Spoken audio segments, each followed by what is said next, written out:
Hello നമസ്കാരം എല്ലാ കൂട്ടുകാർക്കും ലിച്ചാറ്റിലേക്ക് സ്വാഗതം. അപ്പോൾ ഈ ഒരു വീഡിയോയിൽ I am not to be called a Panan എന്നുള്ള ചാപ്റ്ററാണ് നമുക്ക് ഡിസ്കസ് ചെയ്യാനായിട്ടുള്ളത്. അപ്പോൾ അത് എം കുഞ്ഞാമൻ്റെ ആണ്. അപ്പോൾ എം കുഞ്ഞാമൻ എന്ന് പറയുന്ന ഒരു ഇന്ത്യൻ എക്കണോമിസ്റ്റ് ആണ്, റൈറ്ററാണ്, അക്കാഡമിഷ്യനാണ്, അങ്ങനെ ഒരുപാട് മേഖലകളിലുള്ളൊരു വ്യക്തിയാണ്. അതേപോലെ തന്നെ അദ്ദേഹം വടാനാംകുറിശി എന്നുള്ള പാലക്കാട് ജില്ലയിലത്തെ സ്ഥലത്താണ് അദ്ദേഹം ജനിച്ചിട്ടുണ്ടായിരുന്നത്. അപ്പോൾ അതേപോലെ അദ്ദേഹം MA എക്കണോമിക്സിൽ ഫസ്റ്റ് റാങ്കൊക്കെ നേടിയിട്ടുള്ള വ്യക്തിയാണ്. അദ്ദേഹത്തിൻ്റെ ഡീറ്റെയിൽസൊക്കെ അതിനകത്ത് കൊടുത്തിട്ടുണ്ട് കേട്ടോ. അപ്പോൾ അദ്ദേഹം ഒരുപാട് പുസ്തകങ്ങളും കാര്യങ്ങളൊക്കെ എഴുതിയിട്ടുള്ളതാണ്. അപ്പോൾ നമുക്ക് ഈ പഠിക്കാനുള്ള I am not to be called a Panan, അതായത് എന്നെ പാണൻ എന്ന് വിളിക്കരുത് എന്നാണ് അതിൻ്റെ മലയാളം വരുന്നത്.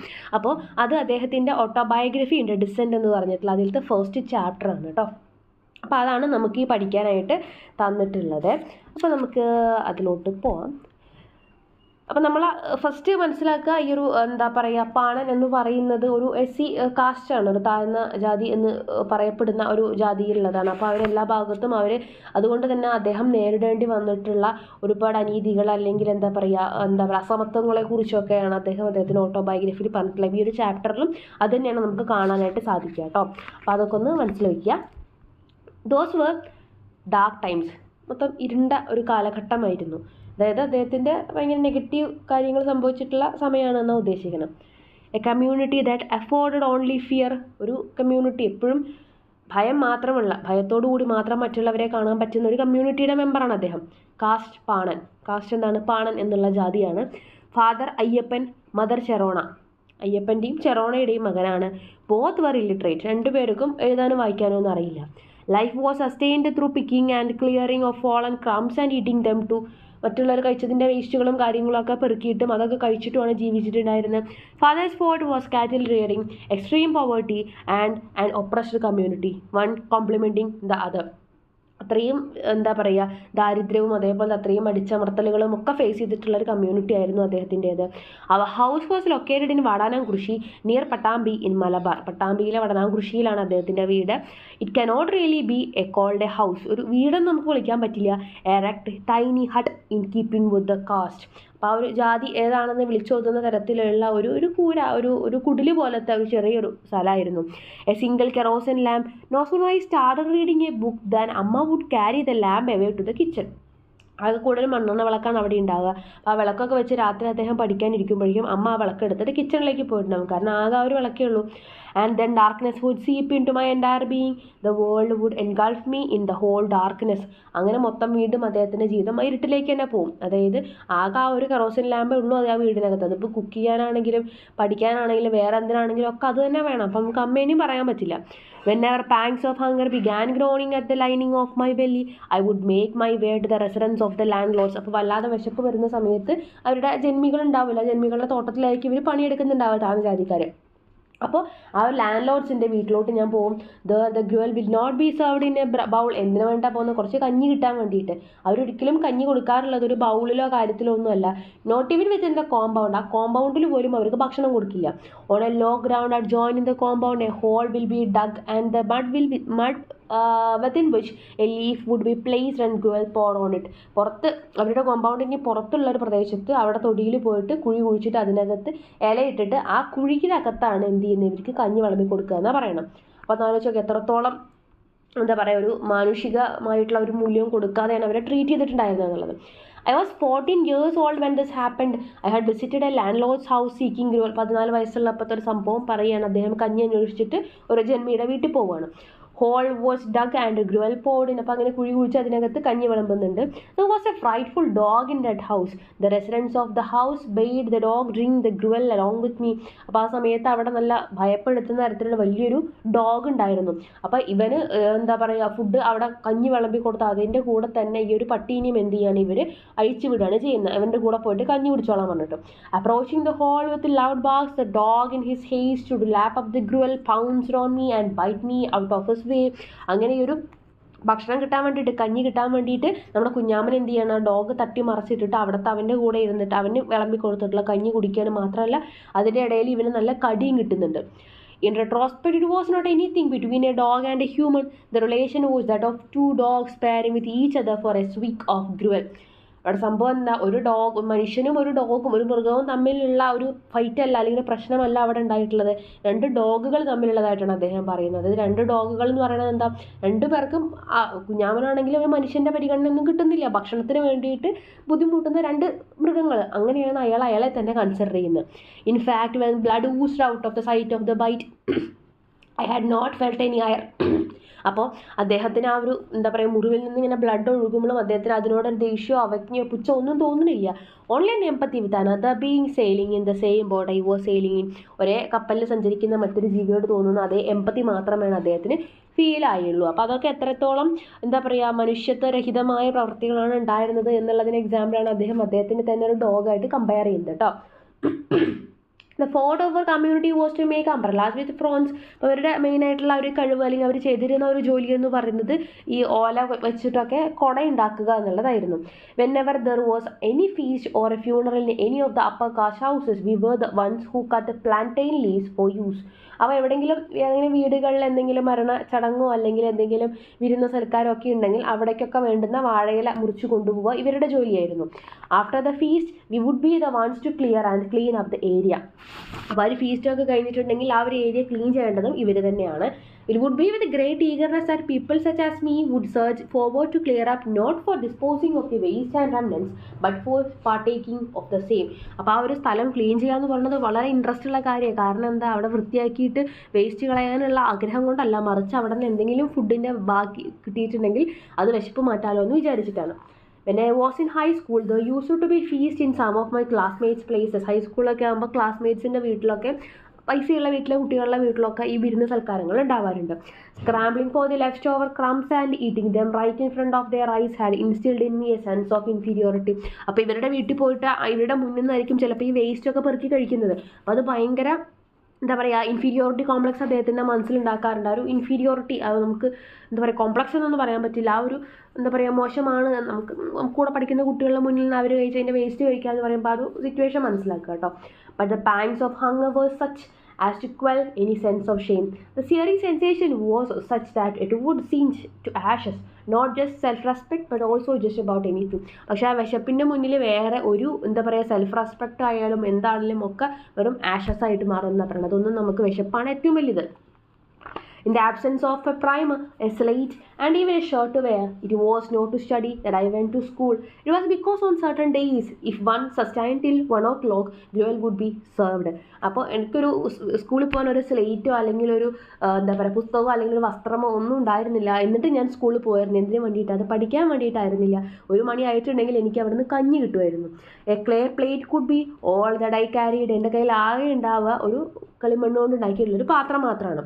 At that time, midday gruel was not served for high school classes. പക്ഷേ ആ സമയത്ത് ഹൈസ്കൂൾ കുട്ടികൾക്ക് ഉച്ചക്കഞ്ഞി കിട്ടുമായിരുന്നില്ല. Somebody or the other in the locality would provide for gruel on special occasions. ചില ആളുകൾ, ആ നാട്ടിലത്തെ പ്രമുഖരായിട്ടുള്ള ആളുകൾ, അവരുടെ എന്തെങ്കിലും സ്പെഷ്യൽ ആയിട്ടുള്ള ദിവസങ്ങളിൽ അവർ സ്കൂളിലെ എല്ലാ കുട്ടികൾക്കും കൂടെ കഞ്ഞി കൊടുക്കും. അപ്പോൾ മാത്രമാണ് വലിയ കുട്ടികൾക്ക് കഞ്ഞി കിട്ടുള്ളൂ, അല്ലെങ്കിൽ അവർക്കില്ല. We eagerly avoid these occasions. On the days when there was no gruel, my elder brother would bring raw cut mangoes for me at noon. അങ്ങനെ ചില ദിവസങ്ങളിൽ അവർ ഭയങ്കരമായിട്ട് ഇത്തരത്തിലുള്ള ദിവസങ്ങളൊക്കെ വരാൻ വേണ്ടി കാത്തിരിക്കും, മറ്റുള്ളവർ കഞ്ഞി കിട്ടുന്ന ദിവസങ്ങൾ. അപ്പോൾ അങ്ങനെ കഞ്ഞി കിട്ടാത്ത ദിവസമാണെങ്കിൽ ചിലപ്പോൾ ഇദ്ദേഹത്തിൻ്റെ ജ്യേഷ്ഠൻ എന്ത് ചെയ്യും, അദ്ദേഹത്തിന് പച്ചമാങ്ങ കട്ട് ചെയ്തിട്ട് കൊണ്ടുവന്ന് കൊടുക്കുക. എവിടെന്നെങ്കിലൊക്കെ പെറുക്കിയിട്ടുള്ള മാങ്ങ കൊണ്ടുവന്ന് കൊടുക്കാറുണ്ട്. അത് കഴിച്ച് കുറച്ച് വെള്ളം കുടിച്ചിട്ടാണ് അദ്ദേഹം തിരിച്ച് ക്ലാസ്സിലോട്ട് പോകുക. അത്രയ്ക്കും പട്ടിണിയായിരുന്നു എന്നാണ് പറയണത്. On that day, there was government sponsored upma for LP students. ആ സമയത്ത് LP കുട്ടികൾക്ക് ഗവൺമെൻറ് ഉപ്മാവ് കൊടുക്കുന്ന പരിപാടി ഉണ്ടായിരുന്നു. യൂഷ്വലി ഇറ്റ് വാസ് ലക്ഷ്മി ഏട്ടത്തി ഹൂ വുഡ് പ്രിപ്പയർ ഉപ്മ. അവിടുത്തെ എന്താ ഫുഡ് ഉണ്ടാക്കിയിരുന്ന ചേച്ചിയാണ് കേട്ടോ ലക്ഷ്മി ഏട്ടത്തി.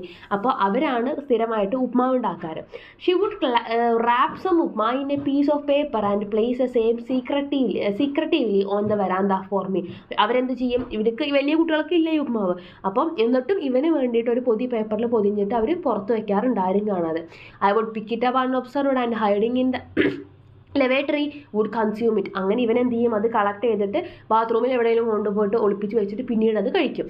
If any one were to see me it in the upma, Lakshmi ഏട്ടത്തി വുഡ് ലോസ് ഹർ ജോബ്. ആരെങ്കിലും അത് കണ്ടിട്ടുണ്ടെങ്കിൽ തീർച്ചയായിട്ടും ലക്ഷ്മി ഏട്ടത്തിയുടെ ജോലി പോലെ നഷ്ടപ്പെടും. Reminiscing about Vadanankurshi school, the first thing I remember is not about the teachers or the classrooms, but Lakshmi Ettati. അവർ സ്കൂളിനെ കുറിച്ച് ആലോചിക്കുമ്പോൾ അവിടുത്തെ ടീച്ചേഴ്സിനോ ക്ലാസ് റൂമോ കൂടെ പഠിച്ച കുട്ടികളെ ഒന്നും അല്ല അദ്ദേഹത്തിന് ഓർമ്മ. അവിടെ ഭക്ഷണം കൊടുത്തിട്ടുണ്ടായിരുന്ന Lakshmi ഏട്ടത്തിനെയാണ്. Had she not given me upma, I could not have remained in class. When I secured first rank in MA, she said to me, അതായത് അദ്ദേഹം ആ ഒരു ക്ലാസ്സിൽ ഒരിക്കലും ഇരിക്കുമായിരുന്നില്ല. എപ്പോൾ അവർക്ക് കറക്റ്റായിട്ട് ആ ഭക്ഷണം ഉപ്മാവ് ഒന്നും ലക്ഷ്മി എടുത്ത് കൊടുത്തില്ലായിരുന്നെങ്കിൽ ഒരിക്കലും അവർ ആ ക്ലാസ്സിൽ ഇരിക്കുമായിരുന്നില്ല.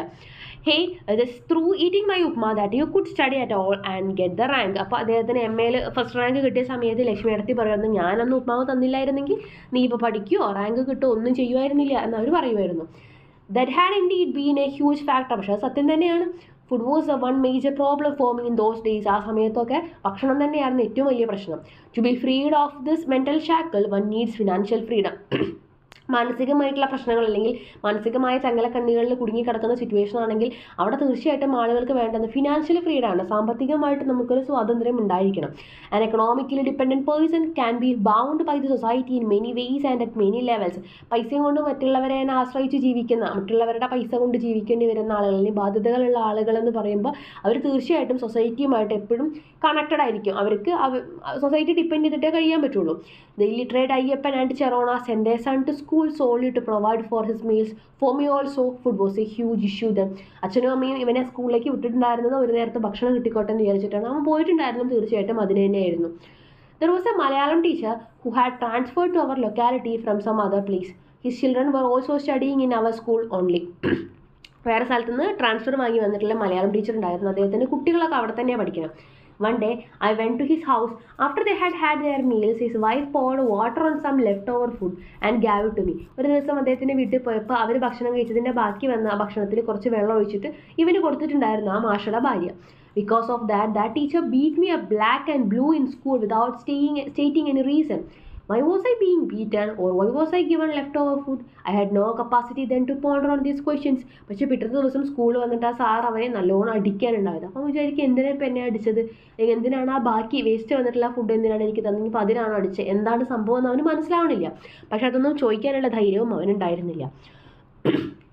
There was a teacher in class 3. 3ാം ക്ലാസ്സിൽ അദ്ദേഹത്തിന് എന്തുണ്ടായിരുന്നു, ഒരു ടീച്ചർ ഉണ്ടായിരുന്നു. whom children looked upon with awe. He would not call me by my name. He would always refer to me as പാണൻ. അപ്പം അദ്ദേഹം ഒരിക്കലും, ആ ഒരു സാർ ഒരിക്കലും അവനെ പേര് വിളിച്ചിട്ടില്ല. എപ്പോഴും അവനെ പാണൻ കൊണ്ട് ജാതി പേര് വേണ്ട വിളിക്കുക. He would write math problems on the board and call out, hey Panan, speak up. Once unable to endure anymore, I spoke up. അങ്ങനെ മാത്സ് പ്രോബ്ലംസ് ഒക്കെ ബോർഡിൽ എഴുതി. അപ്പോൾ ഇവനെ വിളിക്കുക അവൻ്റെ ജാതി പേര് വിളിച്ചിട്ടാണ്. അപ്പോൾ അങ്ങനെ ഇത് സഹിക്കാൻ പറ്റാതായിട്ട് ഒരു ദിവസം അയാൾ സംസാരിക്കുകയാണ്. Sir, I am not to be called by my caste name, call me Kunhaman. അപ്പോൾ ഒരു ദിവസം അവൻ എണീച്ചെന്ന് പറയുകയാണ്, എന്നെ ജാതി പേര് വിളിക്കരുത്, എനിക്ക് പേരുണ്ട്, കുഞ്ഞാമ്മൻ എന്നാണ് എൻ്റെ പേര്, അത് വിളിച്ചാൽ മതി എന്ന് പറയണം. അപ്പോഴേക്കും ആ സാർക്ക് ഭയങ്കര സ്വാഭാവികമായിട്ട് ഭയങ്കര ഇൻസൾട്ട് ആവുമല്ലോ അത്. So what if I called you by caste name, ഞാൻ നിന്നെ ജാതി പേര് വിളിച്ചിട്ടുണ്ടെങ്കിൽ എന്താ പ്രശ്നം? He landed a slap on my face with a wide swing of his arm. അപ്പോൾ അദ്ദേഹം കൈ വീശി നല്ലൊരു അടി അവൻ്റെ കരണത്ത് കൊടുക്കുകയാണ്. He was a big man in the locality. Hey, where's your book? അപ്പോൾ ആ ഒരു ഏരിയയിലത്തെ വലിയൊരു മനുഷ്യനായിരുന്നു അയാൾ. അവനോട് ചോദിക്കുക, എവിടെ എൻ്റെ പുസ്തകം എവിടെ? He further asked. When I replied that I did not have it, he continued with the ridicule. പുസ്തകം ഇല്ല എന്ന് പറഞ്ഞപ്പോൾ വീണ്ടും ഇവനെ അവഹേളിക്കാൻ തുടങ്ങുകയാണ്. So it is for gruel that you came to school, not for studies. Having been beaten up, it was with a swollen face that I returned home. When I related the incident to my mother, she said, we cannot do anything at all, son. Just read and study well.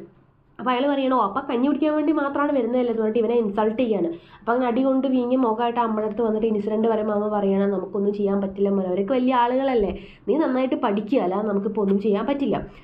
That day, I stopped drinking gruel from school. അന്നത്തോട് കൂടിയിട്ട് അവൻ സ്കൂളിൽ നിന്ന് കഞ്ഞി കുടിക്കുന്നത് നിർത്തി. During lunch break, I would go and sit beneath a jack tree. One day, the teacher who beat me up approached me. അപ്പോൾ ഉച്ച സമയമായി അവൻ പോയിട്ട് ഏതെങ്കിലും മരത്തിൻ്റെ ചുവട്ടിൽ പോയിരിക്കും. അപ്പോൾ ഒരു ദിവസം അവനെ അടിച്ച ഒരു ടീച്ചർ അവനെ കാണാൻ വരികയാണ്. കുഞ്ഞാമ്മ, go and have some gruel. That was the first time that he called me by my name. അങ്ങനെ സാറ് വന്നിട്ട് പറയുകയാണ്, കുഞ്ഞാമ്മ നീ പോയിട്ട് എന്താ പറയുക കഞ്ഞി കുടിക്കുക എന്ന് പറയുന്നുണ്ട്. അപ്പോൾ ആദ്യമായിട്ടാണ് അയാൾ ആ ഒരു പേരെടുത്ത് അവനെ വിളിക്കുന്നത്. എപ്പോഴും ജാതി പേരെ വിളിക്കാനും. No sir, I don't want. Is it because I spoke like that? അപ്പം പറയും എനിക്ക് വേണ്ട എന്ന് പറയുമ്പോൾ അദ്ദേഹം പറയുന്നത് ഞാൻ അങ്ങനെ പറഞ്ഞുകൊണ്ടാണോ? Sir, there is nothing wrong in what you said. It was only for gruel that I had been coming to school, but from now on I don't want gruel, I must study. അപ്പോൾ പറയാണ്, ശരിയാണ്, sir പറഞ്ഞതിലൊരു തെറ്റുമില്ല. ഞാൻ കഞ്ഞിക്ക് വേണ്ടി തന്നെ ഇതുവരെ സ്കൂളിൽ വന്നിട്ടുണ്ടായിരുന്നു. പക്ഷേ ഇപ്പം ഞാൻ പഠിക്കാൻ വേണ്ടിയിട്ടാണ് വരുന്നത്. The beating I received from the teacher became A turning point in my life. അപ്പോൾ ആ ഒരു അടി എൻ്റെ ജീവിതത്തിൽ ഒരു ടേണിംഗ് പോയിന്റ് ആയിട്ട് മാറി. Because it was then that it occurred to me that studying was not a pretext for obtaining gruel. I started to read systematically. I made it a habit to take books from the library in Vadanangushi and read. അങ്ങനെ അദ്ദേഹം നന്നായി വായിക്കാനും പഠിക്കാനൊക്കെ തുടങ്ങുകയാണ്. അവർ landlord had 10 children. അദ്ദേഹത്തിൻ്റെ ജന്മിക്ക് ഭൂവുടമയ്ക്ക് 10 മക്കളാണ്. 2 or 3 of them were teachers. അതിൽ 2-3 പേർ ടീച്ചേഴ്സാണ്. One of them, വേണു മാഷ്, taught me. അതിലത്തെ ഒരു മകൻ വേണു മാഷ് എന്നാണ് അദ്ദേഹത്തിൻ്റെ പേര്. അദ്ദേഹം അവനെ പഠിപ്പിക്കുന്നുണ്ടായിരുന്നു. When I was studying for my 10th, my father officially received a lump sum grant on my behalf. അപ്പോൾ 10ാം ക്ലാസ് സമയത്ത് ഇവർക്കൊരു ഗ്രാൻഡ് കിട്ടും, കുറച്ച് പൈസ ആയിട്ട് കിട്ടും. സ്കോളർഷിപ്പ് പോലത്തെ കുറച്ച് പൈസ കിട്ടും. 40 rupees ആണ് കിട്ടുക. വേണു മാഷ് swiftly took them away from his and showing them in his own pocket said. അപ്പോൾ ഇത് അച്ഛൻ ആ പൈസ എടുത്ത് പോക്കറ്റിൽ വെച്ചപ്പോൾ വേഗം വേണു മാഷ് അത് അച്ഛൻ്റെ കയ്യിൽ നിന്ന് വാങ്ങിയിട്ട് അദ്ദേഹത്തിൻ്റെ പോക്കറ്റിൽ വയ്ക്കുകയാണ്. If you keep them on with you, you will end up buying rice with it. This is meant for sending him to college next year. അദ്ദേഹം പറയാണ്, നീ ഇത് കയ്യിൽ വെച്ച് അച്ഛനോട് പറയാണ്, ഇവൻ്റെ അച്ഛൻ്റെ അടുത്ത് പറയണത്, നീ ഇത് പോക്കറ്റിൽ ഇട്ടിട്ടുണ്ടെങ്കിൽ തീർച്ചയായിട്ടും നീ ഇതുകൊണ്ട് അരി വാങ്ങിക്കും. അതിനുള്ളതല്ല, അവനെ അടുത്ത വർഷം കോളേജിൽ ചേർക്കാനുള്ളതാണ്. The word college entered my mind for the first time. I queried of Marsh. അപ്പോൾ അദ്ദേഹത്തിൻ്റെ മനസ്സിൽ ആദ്യമായിട്ടാണ് കോളേജ് എന്ന ഐഡിയ വരുന്നത്. അതുവരെ കോളേജിൽ പോകുക എന്നൊരു ഐഡിയ കുഞ്ഞാമൻ ഉണ്ടായിരുന്നില്ല. അപ്പോൾ അദ്ദേഹം മാഷിൻ്റെ അടുത്ത് ചോദിക്കുകയാണ്, is it possible for people like me to go to college? എന്നെ പോലെയുള്ള ആളുകൾക്കൊക്കെ കോളേജിൽ പോകാൻ സാധിക്കുമോ? It is possible, he replied. You can do it. You are meant to reach greater heights. തീർച്ചയായിട്ടും നിനക്ക് സാധിക്കും, നിനക്കത് ചെയ്യണം, കാരണം നീ അത്രയും ഉയരങ്ങളിൽ എത്തേണ്ട വ്യക്തിയാണ്. The realisation that it was possible even for me to go to college was yet another turning point in my life. അടുത്ത ടേണിംഗ് പോയിന്റ് അവിടെയാണ്. If people in my community went to work they would earn ₹7 or 8 on a daily basis. അവൻ്റെ പ്രായത്തിലുള്ള ആളുകളൊക്കെ പണിക്കാണ് പോകുന്നത്. അവരെന്താണ് ഒരു ദിവസം 7 രൂപ 8 രൂപയൊക്കെയാണ് സമ്പാദിച്ചിട്ട് വരുന്നത്. ദേ വുഡ് ആസ്ക് മീ, അവരൊക്കെ ചോദിക്കും, how much would you get going to college? ഞങ്ങൾക്ക് 7 രൂപ 8 രൂപയൊക്കെ കിട്ടും, നിനക്ക് കോളേജിൽ പോയി എന്ത് കിട്ടും? അപ്പോൾ അവൻ പറയുന്നത് 27.5 രൂപ എനിക്കൊരു മാസം കിട്ടും, ഗ്രാൻഡായിട്ട് കിട്ടുമെന്നാണ് പറയണം. Why go to college then? Can't you earn much more by working here? They would then wonder. അങ്ങനെയാണെങ്കിൽ നീ എന്തിനാണ് കോളേജിൽ പോകണം? ഞങ്ങളുടെ കൂടെ പണിക്ക് വന്നില്ലെങ്കിൽ നിനക്ക് ഇതിനേക്കാൾ പൈസ കിട്ടുമെന്നിട്ട് അവർ പറഞ്ഞിട്ട് അവർ അത്ഭുതപ്പെടാറുണ്ട് ഇവൻ കോളേജിൽ പോകുമെന്ന് പറഞ്ഞ സമയത്ത്.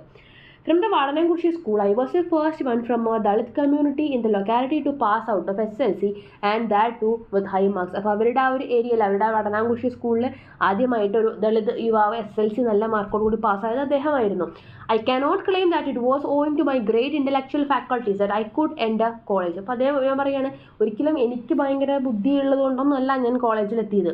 rather I had worked really very hard, slog like a dog. ഞാൻ ഒരു കഴുതേനെ പോലെ നല്ലോണം കഷ്ടപ്പെട്ട് പഠിച്ചിട്ട് മാത്രമാണ് ഞാൻ അങ്ങനെ കോളേജിലെത്തി പഠിച്ച് റാങ്ക് വാങ്ങിക്കുകയൊക്കെ ചെയ്തിട്ടുള്ളത് എന്നാണ് അദ്ദേഹം പറയുന്നത്. Thank you.